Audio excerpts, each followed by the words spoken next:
오레곤 중앙교회 성도 여러분, 한 주일 동안 건강히 잘 지내셨습니까? 계속 우리에게 들리는 소식들은 우울하고 또 어려운 소식들이 들리지만 오늘 안식일을 맞이해서 하나님의 은혜 가운데서 다시 한번 용기와 위안과 위로를 얻는 귀한 시간이 되었으면 좋겠습니다. 오늘 드릴 말씀의 제목은 믿음 지키기라는 제목으로 같이 은혜를 나누도록 하겠습니다. 본문의 말씀은 디모데후서 4장 7절 8절 말씀입니다. 내가 선한 싸움을 싸우고 나의 달려갈 길을 마치고 믿음을 지켰으니 이제후로는 나를 위하여 의의 면류관이 예비되었으므로 주 곧 의로우신 재판장이 그날에 내게 주실 것이니 내게만 아니라 주의 나타나심을 사모하는 모든 자에게니라. 이 말씀은 우리가 잘 아는 대로 사도 바울이 그의 말년에 이제 모든 생애의 순교를 눈앞에 뒀다는 그 사실들을 마음속으로 느끼며 그의 생애를 믿음 안에서 정리하는 간증과 같은 말씀이 오늘 본문의 말씀이 되겠습니다. 특별히 이 말씀 가운데서 믿음을 지켰으니, 사도 바울이 어떻게 믿음을 지켰는가, 어려운 위기 상황과 그리고 고난과 또 두려움 속에서 그가 지켰던 믿음의 결론은 무엇인가 생각해 보면서 우리의 당면한 현실 속에서 우리도 다시 한번 믿음의 용기를 얻고 또 이 말씀을 통해서 우리의 삶에 적용하며 신앙의 모본을 삼고자 하는 것입니다. 이 노래 중에서 희망가라는 노래가 있습니다. 이 풍진 세상을 만났으니 너의 희망이 무엇이냐? 북의 영화를 누렸으면 희망이 족할까? 푸른 하늘 밝은 달 아래 곰곰이 생각하니 세상 만사가 춘몽 중에 또다시 꿈 같도다. 이 노래가 찬송 시로 또 개사되어서 찬송가에 또 예전에 우리 찬미가에도 수록되었던 기억이 있습니다. 우리가 당면한 현실이 바로 여기 이 희망가의 노래 가운데, 가사 가운데 나오는 이 풍진 세상, 정말 바람이 많고 또 어려움이 많은 이 세상을 우리가 살고 있는데, 그러나 이 어려운 상황 가운데서 우리가 희망을 가져야 될 것이 무엇인가 하는 것입니다. 믿음, 소망, 사랑, 우리 찬송시에서는 그렇게 개사가 되어서 믿음, 소망, 사랑을 가지고 이 어려운 상황들을 하나님 안에서 극복하고 나가야 됨을 이 노래는 강조를 하고 있습니다. 우리가 마음대로 정할 수 없는 것이 있습니다. 우리가 태어나는 나라를 정할 수 없고 또 태어나는 시대를 정할 수 없고 또 태어난 부모를 우리가 선택할 수가 없습니다.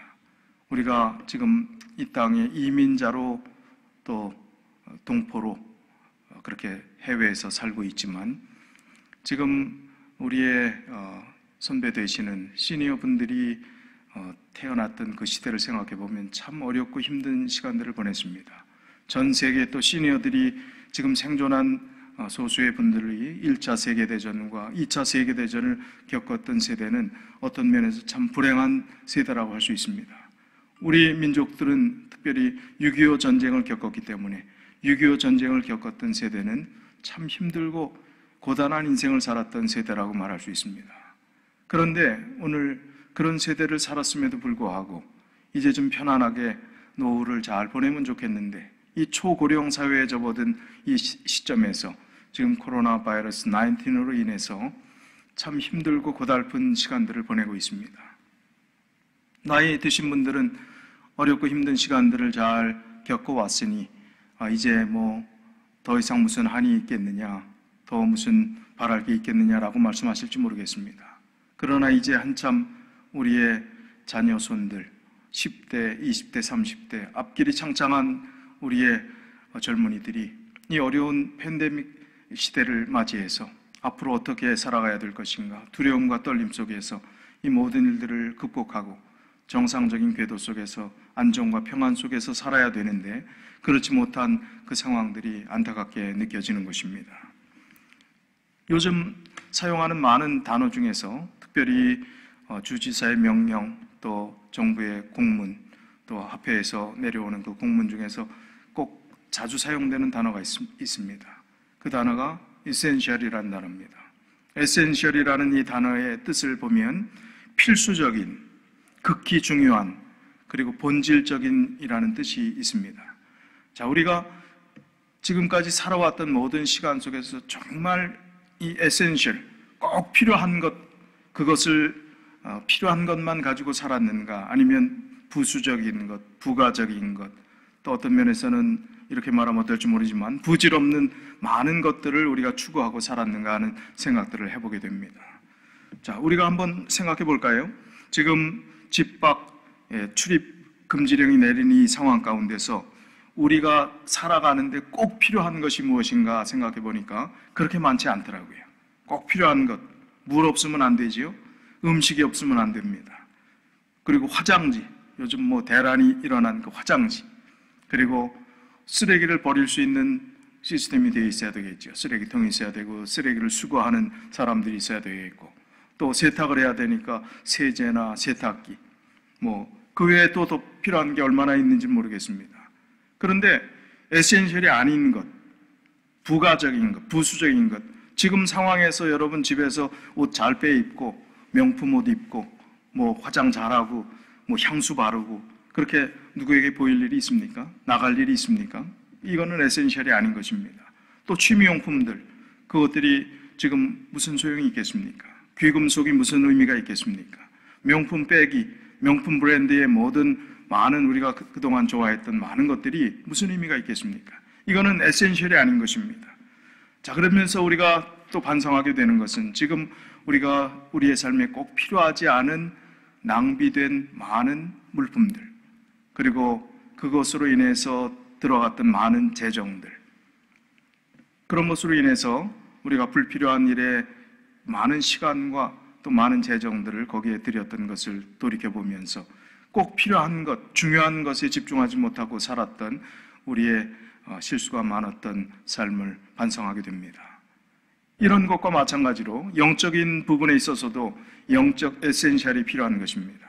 영적으로 정말 중요한 것이 무엇인가?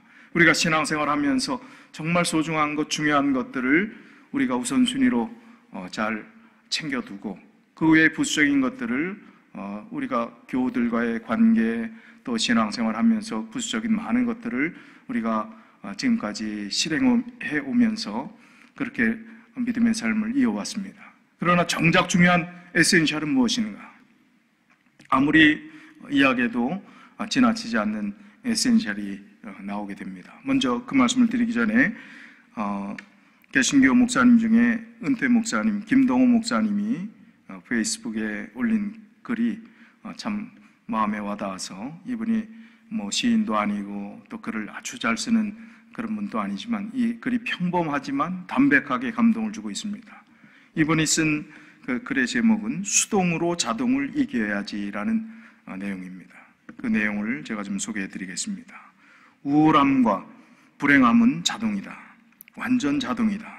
힘쓰지 않아도 애쓰지 않아도 자동으로 시도 때도 없이 도둑같이 찾아와 충만해진다. 기쁨은, 평안은, 은혜는, 행복은 수동이다. 완전 수동이다. 끊임없이 깨어서 힘쓰고 노력하고 기도하며 애써야 한다. 조금만 게으르면, 방심하면 빛의 속도로 방전되어 그놈의 우울함과 불행함의 삶을 뺏겨버린다. 그래서 하나님은 우리에게 쉬지 말고 기도하라 하셨나 보다. 쉬지 말고 늘 깨어서 수동으로 자동을 이겨야지. 그래서 무시로 찾아와 내 삶 전체를 뒤덮으려는 저놈들과 싸워지지 말아야지. 참 감동적인 글인 것 같습니다. 우리의 영적인 에센셜은 무엇입니까? 사도 바울이 선한 싸움을 싸우고 나의 달려갈 길을 마치고 믿음을 지켰으니라고 했는데 어떻게 믿음을 지켰다는 말일까요? 우리가 다시 한번 이 말씀의 본문에 돌아와서 생각해 보면 우리는 매일 지금 미국에, 우리가 사는 이 미국의 코로나 감염자의 숫자, 지금 벌써 얼마나 됐다, 뭐 20몇만 명이 됐다, 지금 사망자가 얼마가 됐다 하면서 근심 걱정에 눌려 있습니다. 혹시 내가 그 중에 하나가 되지 않을까 하는 그런 어려움도 있습니다. 그러나 정작 중요한 우리의 믿음 생활에 더 관심을 기울여야 할 부분은 에센셜, 영적인 부분에서 꼭 필요한 그런 것입니다. 이것은 우리가 늘 특별한 것도 아니고 늘 강조했던 부분입니다. 첫째는 말씀이요, 둘째는 기도입니다. 세 번째는 우리가 하나님께 드리는 찬양, 찬송입니다.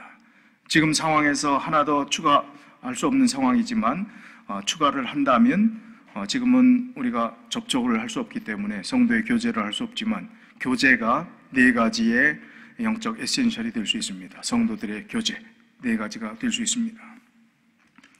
이 세 가지를 우리가 얼마나 중요하게 생각하고 또 이 부분에 대해서 구구이 제가 설명하지 않겠습니다. 오늘 이 내용들을 설명하려고 하는 것이 아니기 때문에요. 마이크 허컵이라는 이 전 아칸소 주의 주지사였던 이분이 크리스천 포스트 잡지에 기독교 잡지에 게재한 칼럼에서 어떤 이야기를 했는지 참 의미심장한 이야기를 했습니다. 코로나 19보다 더 위험한 바이러스는 우리의 죄라고 강조했습니다.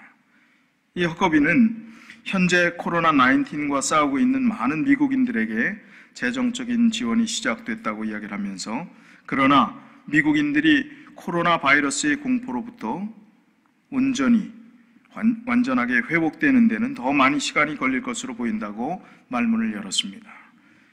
허커비 전 주지사는 이번 팬데믹을 굉장히 심각하게 받아들이고 있으며 여러분들도 그래야 한다고 생각한다고 말합니다. 그러나 통계적으로 여러분들이 바이러스에 감염될 위험성은 여전히 멀리 있고 또 이로 인해 생명을 잃을 가능성은 매우 적다고 이야기를 합니다. 그런데 오늘날 우리가 거의 들어보지 못한 바이러스가 있다고 하는데 그 바이러스는 절대적으로 우리에게 치명적일 수 있고 치사율은 100%라고 했습니다. 바로 그 바이러스는 죄의 바이러스라고 강조를 했습니다. 그는 죄의 감염은 인류의 존재가 시작된 이후부터 계속되어 왔다고 말합니다. 죄는 우리가 태어날 때부터 모두 갖고 있는 바이러스입니다. 성경은 모든 사람이 죄를 범하였음에 하나님의 영광에 이르지 못하니라고 로마서 3장 23절에 기록하고 있습니다. 슬프게도 우리 한 사람 한 사람은 실제적으로 죄로 인해 죽게 됩니다. 성경의 메시지는 죄의 삭슨 사망이라고 로마서 6장 23절에 기록하고 있습니다. 이는 참으로 암울하고 절망적으로 들립니다. 그러나 참 엄청나게 감사하고 희망적이고 다행스러운 것은 이 성경 구절의 나머지 부분은 우리에게 치료법이 있다는 사실을 알려주는 것입니다. 지금 코로나 바이러스가 위험한 것은 무엇입니까? 알지 못하는 것이기 때문에 그렇습니다. 미래를 예측할 수 없고 치료 방법이 없기 때문에 unknown이라고 하는 것, 지난주에도 말씀드렸듯이 모르는 것에 대한 두려움입니다. 보이지 않는 것에 대한 두려움입니다.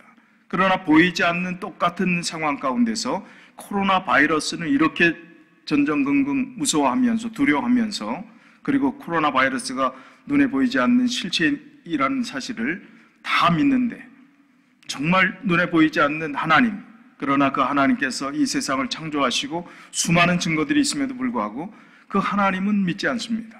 코로나 바이러스는 분명히 믿는데 믿지 않습니다. 언론이 아니라 분명히 약속으로 주어진 하나님께서 우리에게 책임져 주시겠다고 하시는 것, 우리의 영원한 삶을 약속해 주시고 보장해 주셨다는 그 말씀을 믿지 않는 참 불행한 죄 가운데 여전히 빠져들어서 이제 빨리 백신이 나오기를 기대하는 그 상황 가운데 처해 있는 참 똑똑한 것 같지만 똑똑치 않은 현대인들을 보면서 개탄의 마음들을 가질 수밖에 없는 것입니다. 죄의 삭슨 사망이요 하나님의 은사는 그리스도 예수 우리 주 안에 있는 영생이니라 라고 로마서 3장 23절에 분명하게 이야기를 하고 있습니다. 그는 허커비 전 주지사는 죄의 바이러스의 치료는 십자가의 보혈을 기반으로 한다고 했습니다. 그 주의 보혈이 죄의 바이러스를 치료하며 이것은 영원한 효과가 있다고 강조를 했습니다. 다시 재발할 염려가 없는 것입니다. 그러면서 자기가 설교를 하려는 것이 아니라 미국 역사상 어떻게 보면 가장 두려운 날들을 보내고 있는 지금 이 시점에서 희망이 있다는 사실을 다시 한번 상기시켜 주기 위해서 이 말을 자기가 하는 것이라고 했습니다. 어둠 속에 반드시 빛이 있기 마련입니다. 코로나 바이러스도 조심하는데 우리는 이보다 더욱 끔찍한 죄로부터 스스로 보호해야 할 필요가 있다는 것입니다. 그러나 이미 여기에 대한 치료제가 있고 이 치료제를 위해서 우리가 지불해야 될 대가는 아무것도 없습니다. 지금 세니타이저 손 세정제를 구입하기 위해서 이쪽 저쪽 마트를 가게를 찾아다니는 분들이 아마 많이 계실 겁니다. 근데 구할 수 있습니까? 거의 정말 빠릿빠릿한 사람 빼고는 구하기 어렵습니다. 저도 구하지를 못해서 유튜브에 나오는 그 집에서 만드는 손세정제 만드는 법을 보니까 아주 간단하더라고요. 알코올과 그 다음에 알로에베라 젤을 섞어서 사용하면 되는 것입니다. 근데 문제는, 중요한 것은 알코올을 구할 수가 있어야죠. 어디를 가봐도 알코올이 없습니다. 그래서 온라인으로 주문하려고 했더니 평소에 5불 하는 것이, 1갤런 5불 몇십 전 하는 것이 121불입니다. 그런데 지금 그것도 구하기가 어려운 것입니다. 그게 도착하려면 중국에서 오는 모양인데 6월 달이나 돼야 온다고 합니다. 이런 참 기가 막힌 상황들을 우리가 보고 있는 것입니다. 이렇게 많은 대가를 지불해야 겨우 손세정제 하나 씻을 수 있는 그런 반면에 예수님의 보혈의 약속, 죄를 이길 수 있는 그 백신은 무료입니다. 대가가 필요 없습니다. 그리고 한번 주어지면 영원하게 하나님의 은혜 가운데서 치료될 수 있는 것입니다. 우리가 스스로 포기하지 않는 한. 마지막으로 이 바이러스로 인해 경제가 너무 어려워지지 않기를 기도한다고 이 허커비 전 주지사는 이야기를 하면서 이것을 너무 두려워하지 않기를 기도한다고 했습니다. 다만 마음으로 하나님을 향해 나아오는 기회가 될 수 있기를 기도한다고 했습니다. 사람들이 이런 상황 가운데서 이웃을 돌보고 가족들이 함께 시간을 보내는 일이 많아지면서 더욱 건강하기를 기도한다고 이야기를 했습니다. 이런 신앙의 공동체 안에서 더욱 강력한 답을 얻을 수 있는, 믿음의 답을 얻을 수 있는 그러한 희망적인 삶을 계속 살아나가길 바란다 하는 그런 의미로 이야기를 했습니다. 전도서 7장 14절에 있는 말씀은 우리에게 지혜를 제공해주고 있습니다. 형통한 날에는 기뻐하고 곤고한 날에는 되돌아보아라. 이 두 가지를 하나님이 병행하게 하사 사람이 그의 장래일을 능히 헤아려 알지 못하게 하셨느니라. 여기 있는 이 원문의 말씀을 직역하면 형통한 날엔 기뻐하고 그리고 곤고한 날에는 되돌아보라 하는 것을 보라, 영어로 see, 그렇게 이야기를 했습니다. 이 이야기는 영적인 눈을 뜨고 살라는 것입니다. 영적인 시각을 가지고 이 세상을 보라는 것입니다.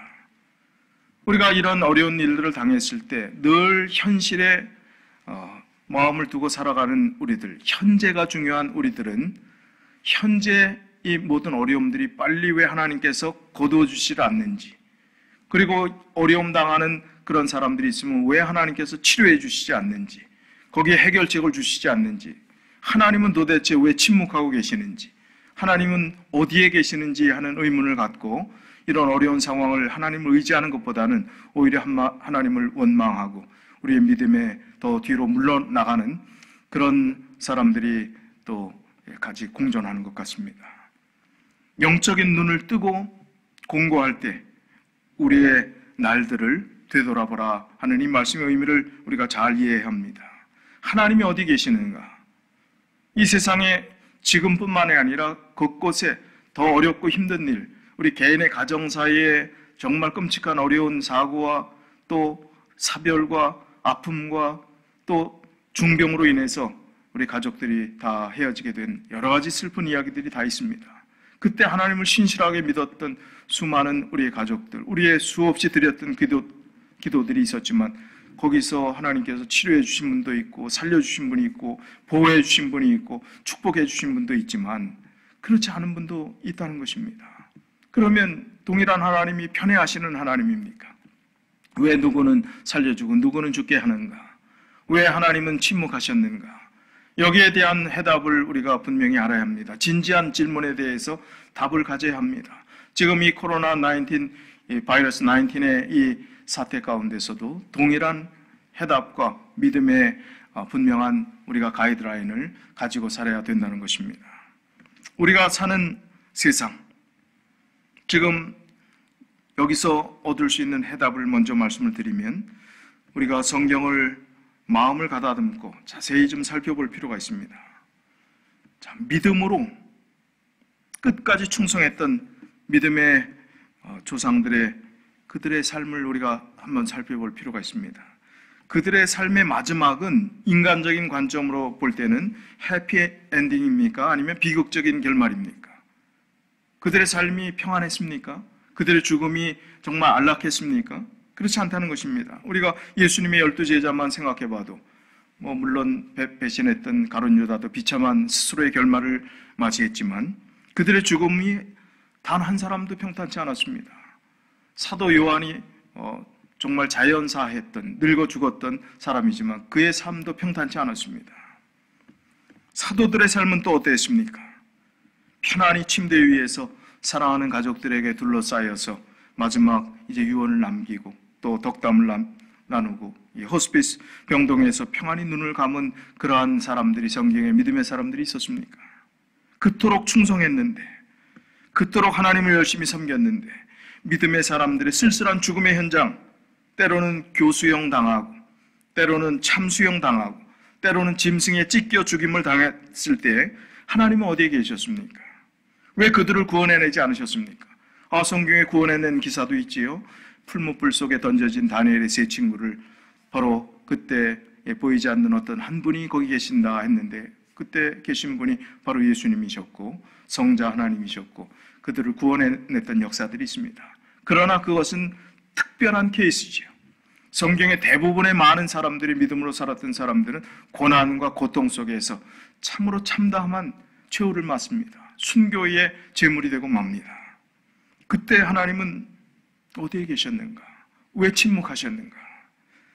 그렇다고 순교당했던 사도들과 제자들과 믿음의 사람들이, 그리고 성경에 나오지 않는 그 후대의 믿음을 지키며 살았던 초대교회 이후에 또 중세의 종교 암흑기에 신앙으로 인해서 핍박을 당했던 수많은 사람들이 어떤 마음을 가졌을까요? 그런 죽임이 눈앞에 닥쳤을 때 오늘도 이슬람의 IS 같은 그곳에서 기독교인이라는 이유로 사로잡혀서 마지막 죽기 전에 어떤 사람 자기 목숨을 구걸한 사람도 있었겠지만 하나님께 찬양하며 찬송하며 자기의 죽음을 담담히 받아들이고 하나님께 오히려 자기의 죽음이 영광이 되기를 바란다는 기도로 마치는 사람들이 오늘날에도 있습니다.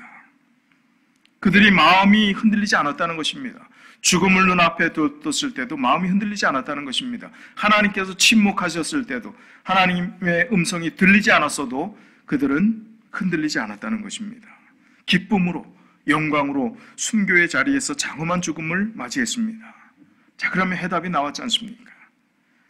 그 해답은 이 땅에서 셈이 끝나지 않았다는 것입니다. 계산이 아직 정리가 되지 않았다는 것입니다. 하나님의 계산은 우리의 삶이 끝난 이유입니다. 하늘나라가 모든 의문을, 모든 아쉬움을, 모든 괴로움을 풀어줄 것입니다.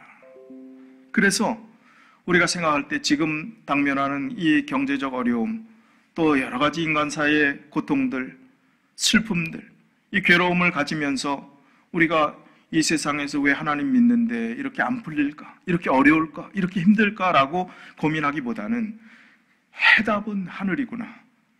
우리가 한평생 태어나서 살다가 누구나 죽게 되어 있습니다.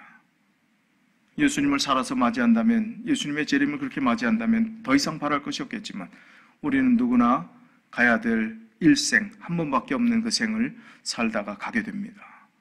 그러나 중요한 것은 무엇인가? 이 땅에서도 하나님의 은혜와 축복이 있고 분명히 하나님께서 보호하시고 하나님의 약속이 있는 것 우리가 분명히 압니다. 그러나 이 세상이 해답은 아니라는 것입니다. 해답은 하늘에 있는 것이지 이 세상에 있는 것이 아님을 우리는 이런 여러 상황 가운데 또 믿음의 선배들이 살았던 그들의 생애 가운데서 우리는 분명한 답을 다시 한번 확인할 수 있는 것입니다. 사도 바울을 한번 생각해 보십시오. 그가 이제 자기가 복음을 위해서 정말 예수 그리스도를 인격적으로 만난 뒤에 변화된 그의 삶은 완전히 달라졌습니다. 목숨을 걸고 예수 그리스도의 십자가의 복음을 전하기 위해서 최선을 다했습니다. 그가 얼마나 고통을 당했는지 우리가 잘 들어서 또 여러 번 보아서 아는 말씀이 고린도후서 11장 23절로 28절에 나옵니다. 저희가 그리스도의 일꾼이냐 정신없는 말을 하거니와 나도 더욱 그러하도다. 내가 수고를 넘치도록 하고 옥에 갇히기도 더 많이 하고 매도 수없이 맞고 여러 번 죽을 뻔하였으니 유대인들에게 40에 하나 감한매를 5번 맞았으며 3번 태장으로 맞고 1번 돌로 맞고 3번 파선하는데 일주야를 기품에서 지냈으며 여러 번 여행에 강의 위험과 강도의 위험과 동족의 위험과 이방인의 위험과 시내의 위험과 광야의 위험과 바다의 위험과 거짓 형제 중에 위험을 당하고 또 수고하며 애쓰고 여러 번 자지 못하고 줄이며 목마르고 여러 번 굶고 춥고 헐벗었노라. 이 외의 일은 고사하고 오히려 날마다 내 속에 눌리는 일이 있으니 곧 모든 교회를 위하여 염려하는 것이라. 사도 바울만큼 고난당한 사람이 있습니까? 성경에 수많은 인물들이 있다 할지라도 사도 바울처럼 고통당한 사람이 없었을 것입니다. 그런데 이 사도 바울이 고통당하고 이 정도 고통당했으면 그의 말년은 좀 하나님께서 책임져 주셔야 되는 것 아니겠습니까? 좀 더 특혜를 줘도 누가 뭐라고 할 사람이 없는 것 아니겠습니까? 그런데 이제 로마로 가는 마지막 주 예수의 신분으로 호송되어 로마로 가는 그 백길에서 당한 그 고통의 상황들, 끔찍한 상황들, 풍랑을 만나서 거의 죽게 된 그 상황들을 우리가 사도행전 27장의 13절부터 26절까지 그 내용들을 볼 수 있습니다. 왜 고통이 이 정도면 됐는데 마지막 죽기 직전까지 하나님께서는 고통을 주시는가? 그 고통 가운데, 풍랑 가운데서 또 하나님은 그를 구원해내십니다. 두려워하지 말라고 천사를 통해서 확실한 메시지를 주면서 구원해내십니다. 쉬운 성경으로 이 내용들을 13절부터 26절까지 읽어보도록 하겠습니다.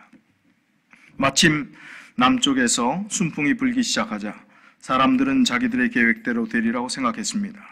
그래서 그들은 닻을 올리고 크레타 섬 해안을 따라 항해하기 시작했습니다.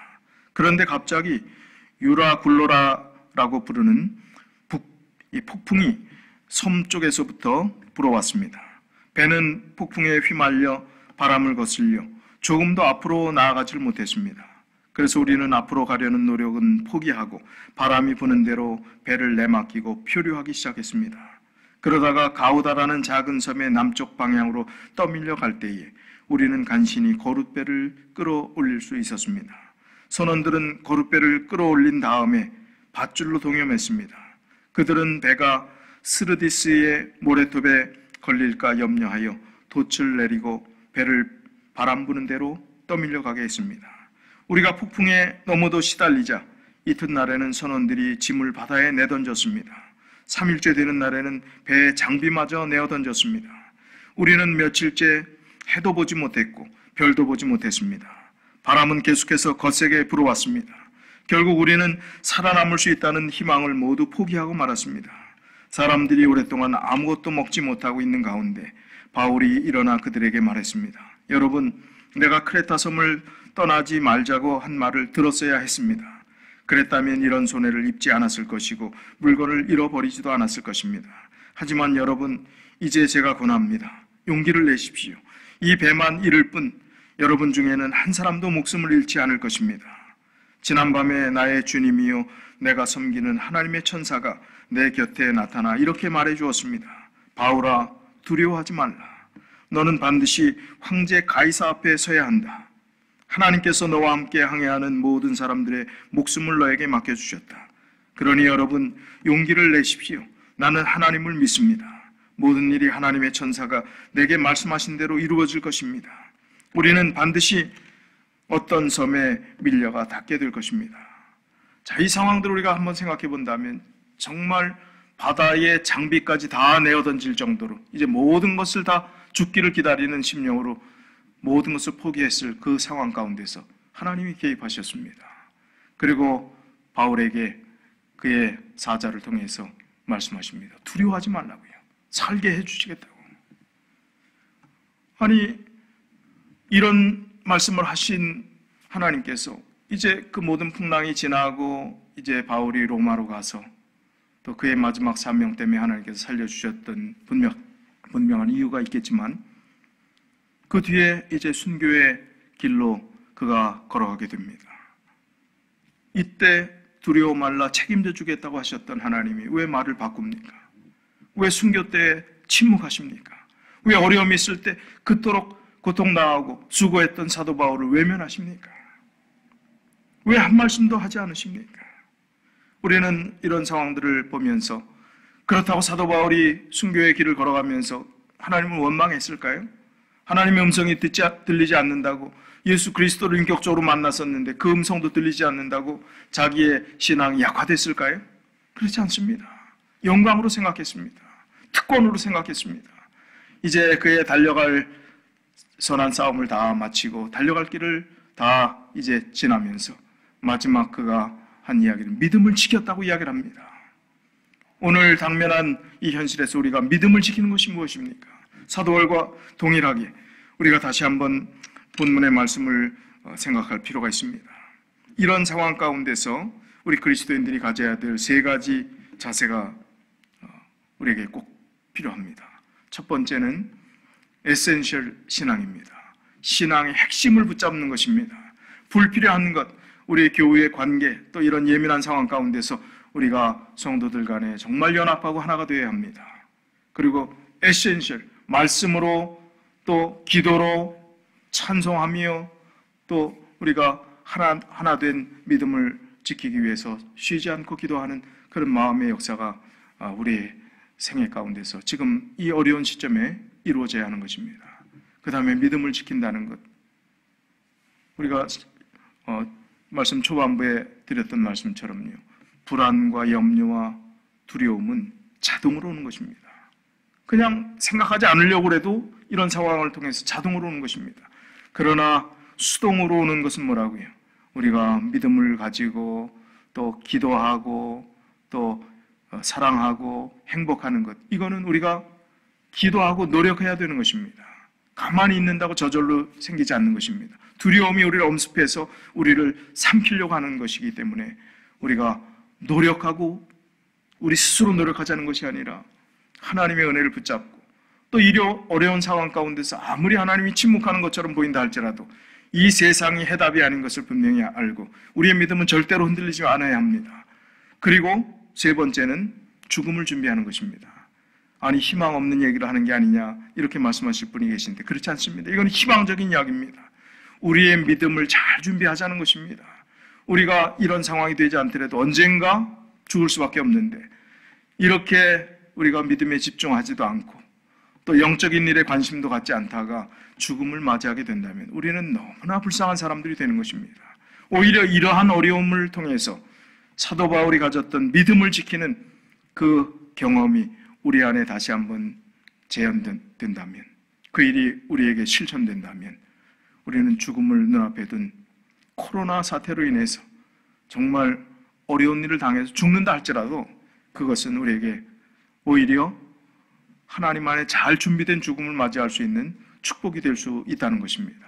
그래서 우리의 마지막을 내일을 알지 못하는, 이것은 연세 드신 분에게만 해당되는 것이 아닙니다. 내일을 알지 못하는 모든 사람에게 동일하게 적용되는 것입니다. 교회증언 5권 463페이지에 이런 말씀이 있습니다. 교회가 평화와 번영의 때에 하지 못한 사업은 가장 절망적이고 어려운 환경 아래 무서운 위기 가운데서 해야 할 것이다. 세상과 일치됨으로 침묵해버렸거나 억제되었던 경고들은 믿음의 원수들 때문에 생긴 가장 심한 반대 아래 전해져야 한다. 우리는 전진해야 합니다. 평안한 때에 하지 못했던 그 일들이 어렵고 두려운 상황이기 때문에 우리가 집안에 꽁꽁 숨어 있는 것이 아니라 지금 이 상황 가운데서 할 수 있는 최선의 노력들이 무엇인가, 정말 더 강력히 기도하고 또 도울 수 있는 길들이 있다면 우리보다 더 어려운 사람들을 도울 수 있는 방법들을 찾는 것입니다. 그리고 하나님의 사업들이 전진해 나가야 할 텐데 그 일들을 위해서 내가 어떻게 해야 되겠는가, 선한 청지기로서 우리의 의무를 게을리하지 않고 이렇게 어렵고 힘든 가운데서 하나님의 사업을 돕기 위해서 최선을 다하는 그런 마음도 가져야 하는 것입니다. 다시 본문의 말씀으로 돌아옵니다.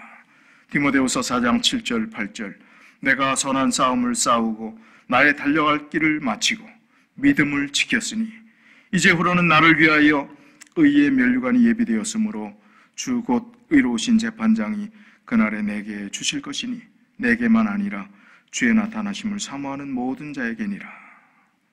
우리는 하늘나라에서 모든 일들이 다 풀리고 그것이 결론이지만 지금 우리는 그 결론이 아닌 하늘나라가 아닌 이 땅에 살고 있습니다. 이 땅에서 우리는 여전히 주님을 부르짖어야 합니다. 주님께 간구해야 합니다. 주님의 도우심을 청해야 하는 것입니다. 시편 22편 19절입니다. 여호와여 멀리하지 마옵소서. 나의 힘이시여 속히 나를 도우소서. 이 말씀이 또 한 주간을 살아가면서 우리가 드리는 기도의 제목이 되셨으면 좋겠습니다. 하나님 안에서 믿음을 지키는 일이 얼마나 소중한 일인지 이번 한 주간 동안 우리의 삶을 다시 한번 돌아보며 그리고 곤고하고 어려운 때에 우리의 믿음이 더욱더 주님과 가까이 그리고 더 깊어지고 주님과 동행하는 놀라운 역사가 우리의 삶 가운데 일어나게 되시기를 간절히 바라면서 말씀을 마치겠습니다. 기도하겠습니다. 사랑의 아버지 하나님, 이 혼란한 시대 속에서 시대를 탓하고 나라를 탓하고 다른 핑계와 이유를 탓하며 우리의 당면한 현실을 괴로워하기보다는 오늘 우리의 믿음을 지킬 수 있는 귀한 시간과 기회를 허락해 주신 하나님의 놀라운 섭리를 생각하며 우리가 감사를 드리기를 원합니다. 주님, 우리의 믿음의 눈을 떠서 보게 하시며 침묵하시는 하나님 때문에 실망하고 뒤로 물러가는 신앙이 아니라 믿음의 선배들이 그토록 어렵고 고통스러운 시간들을 오히려 주님께 영광 돌리며 순교를 기쁨으로 맞이하며 믿음을 최선을 다해 지켰던 그리고 달려갈 길을 마치고 선한 싸움을 이기고 믿음을 지켰던 그 신앙이 우리의 신앙이 되길 원합니다. 주님, 꼭 필요한 것이 무엇인지 저희가 깨닫습니다.